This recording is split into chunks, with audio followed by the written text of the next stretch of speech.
बटे थे। काशी में क्यों हमें अपमान झेलना पड़ा था? क्योंकि हम बटे थे।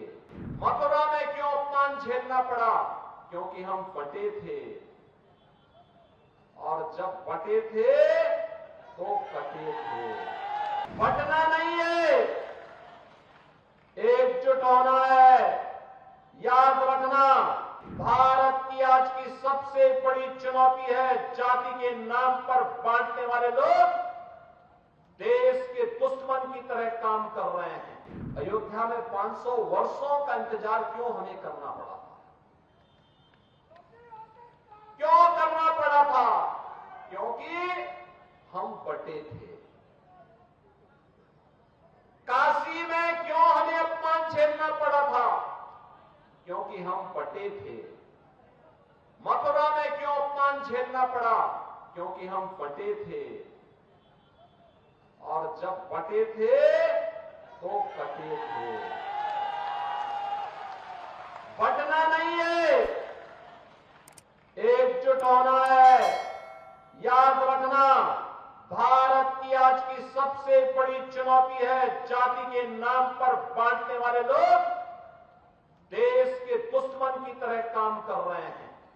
ये आपको जाति के नाम पर बांटेंगे, तुष्टीकरण की नीति पर चलेंगे। दुर्भाग्य से अगर सत्ता कभी ऐसे लोगों को मिल जाती है तो गरीब हिंदू टकटकी लगाई देखते रह जाता है, लेकिन कभी उसको शासन की योजना का लाभ नहीं मिल पाता है। आपने पिछले 10 वर्ष में देश के अंदर 7 साढ़े 7 वर्ष में उत्तर प्रदेश के अंदर देखा होगा 56 लाख गरीबों का मकान मिला, कोई भेदभाव नहीं। 2.5 करोड़ से अधिक गरीबों के घर में शौचालय बने, कोई भेदभाव नहीं। लगभग 2 करोड़ गरीबों के घर में उज्ज्वला योजना का रसोई गैस का सिलेंडर पहुंचा, कोई भेदभाव नहीं। बहनों और भाइयों, 1 करोड़ 56 लाख गरीबों को फ्री में बिजली के कनेक्शन मिले, कोई भेदभाव नहीं।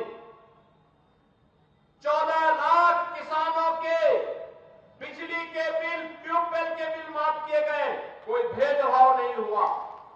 करोड़ों किसानों के से हम उनके धान और गेहूं की एमएसपी के दाम पर उपज खरीदते हैं, कोई भेदभाव नहीं हुआ, कोई भेदभाव नहीं हुआ।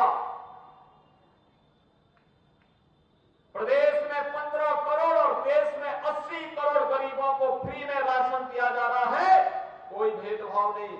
ताज़ा खबरों के लिए हमारे चैनल को सब्सक्राइब करें और बेल आइकन दबाएं।